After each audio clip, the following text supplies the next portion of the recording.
Hello, thanks for joining our 1000 and Below collaboration. Our theme was fall, and for me, I always think about the time change, and I'm coming home usually in the dark, so I wanted to do a starry night sky theme. These are different shades of metallic silvers as well as Amsterdam indigo, which is a color I've been wanting to try out. It's a very deep navy blue.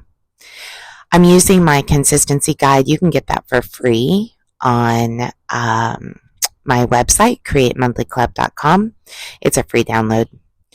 And I have a laminated copy, which is what I'm using here, which is awesome to wipe off your paint when you're done. So I can see my consistencies are very close. My middle value of silver needs a little bit of water, but otherwise everything is matching up nicely. It's important to check your consistency because it can really wreck your fluid art if one of your paints is too thick or too thin. I'm also going to test the indigo just to see how it reacts with my white paint or silver. And I'm doing that just to see if it throws any hues of purple. And it doesn't. It's a great alternative to Payne's Gray. That's one way I test how paints react with one another. Also, again, easy to wipe off. You're not ruining a paper plate or piece of paper. That's a paper towel with just alcohol spray on it. So I'm doing a funnel pour. I've taped the bottom because I want to layer my cup. I put it in these cups are actually part of my Create Monthly Club. They're awesome. They have a spout and a handle and a lid. So I'm layering my paint side by side and turning halfway in order to vary the paint as it's going in the funnel. And of course, this is a Lazy Susan and it's spinning away from me. So I used quite a bit of indigo, and what I was going for here was a funnel pour effect with varying hues of metallics. Even my white is metallic.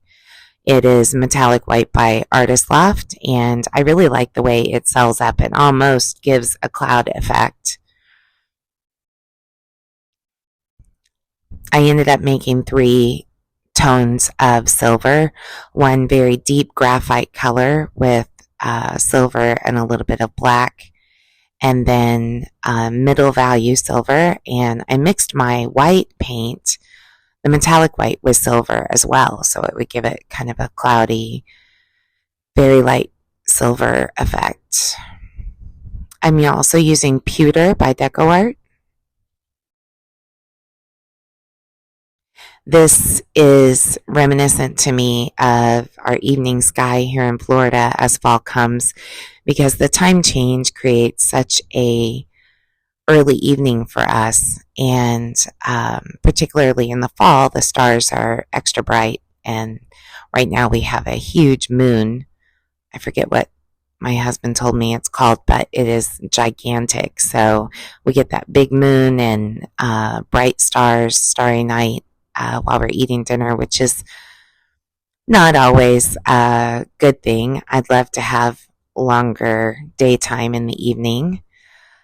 And it's just now starting to cool off here in Florida, so we're enjoying a lot of evenings outside. I had a little drip there, so I just want to show you how I fix that before I tilt or spin, because of course it will grow as you tilt it. I used a flow extender of the indigo and actually added some graphite as well. I'm not worried about this because it's going to tilt off. This is an 18-inch Lazy Susan, and of course I'm in show season, so painting a ton of Lazy Susans right now since it's my best-selling item for art festivals. these colors really reacted. Of course, being all metallics, I expected that. The only non-metallic color here is that Amsterdam indigo, which I was surprised that I really liked that blue. Of course, I paint with a lot of blues, and my standard go-to for a deep blue is Payne's Gray, but the indigo is a much bluer, if that's a description, version, a little bit lighter than Payne's Gray, and it's really, even in the dried result, you can see that deep, deep blue. And I think I'll be using this quite a bit more in my art because I really enjoyed using it. If you've never tried it before, I would encourage you to do that if you're looking for a dark blue. I have used other dark blue shades like Windsor blue and anthracnone blue and other deep blues, but they tend to go purple, particularly when you're working with silver paint. And this indigo, while it did keep true to its deep blue nature, it didn't hue towards purple, which I tend to stay away from. This metallic white acted so much like satin enamel. It really gave some cloud effects and a lot of lacing and big, big cells. Of course, anytime you're working with a mostly metallic palette, you're going to get big cells, but I was pleasantly surprised to see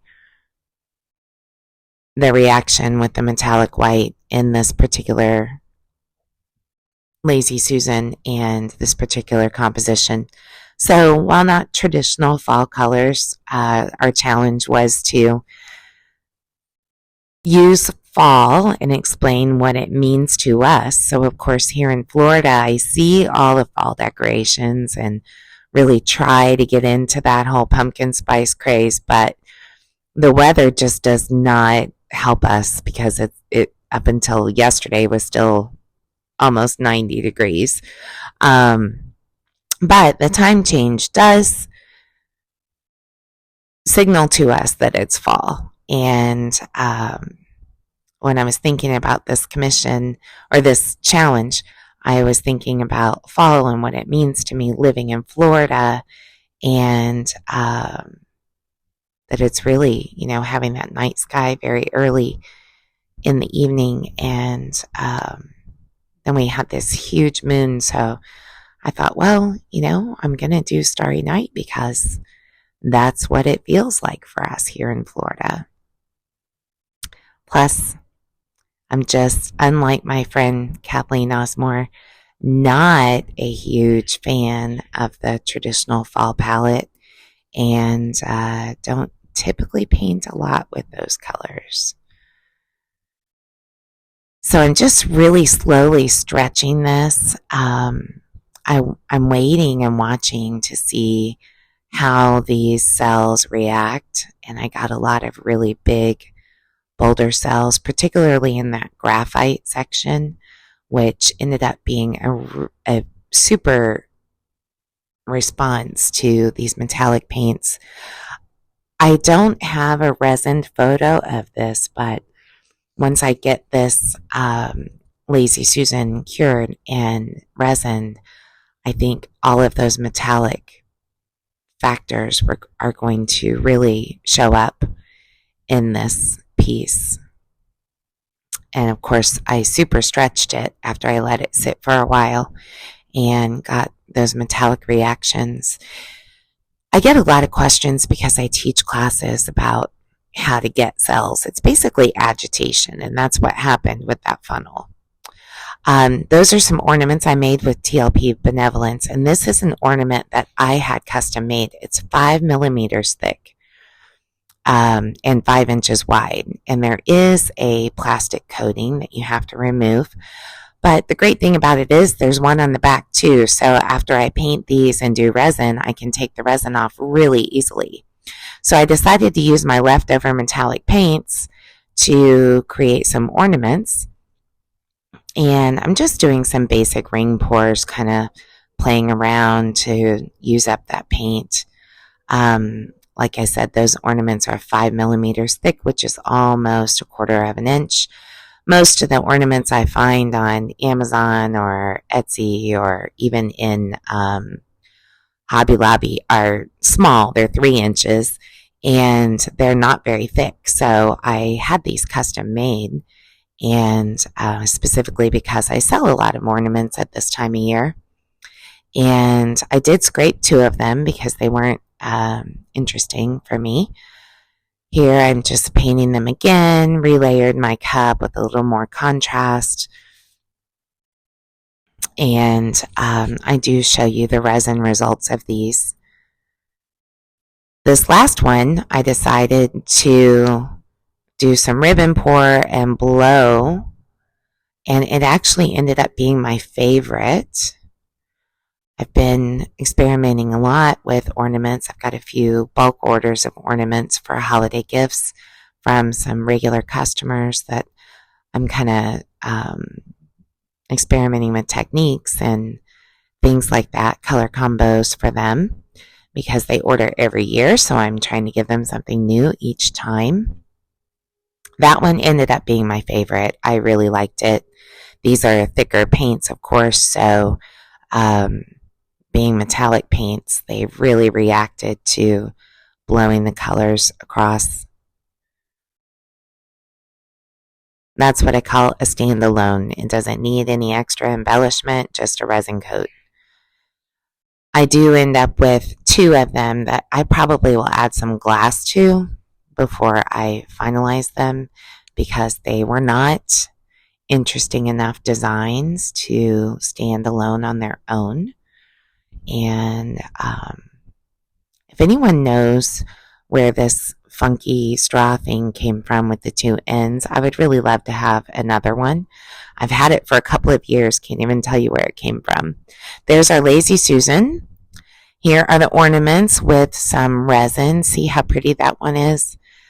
The reactions were just really great on these. That one probably needs some glass. Then here are a few photos of recent work. I did a lot of holiday work. Of course, this is my Coastal Christmas, which sells a lot. Some Lazy Susans that have been placed in the gallery. One that's ready for resin. That one is a previous video. This is a commission piece. That was a commission piece to match this wall sculpture I made. Thank you for watching. Please check out the other videos and hope to see you again soon.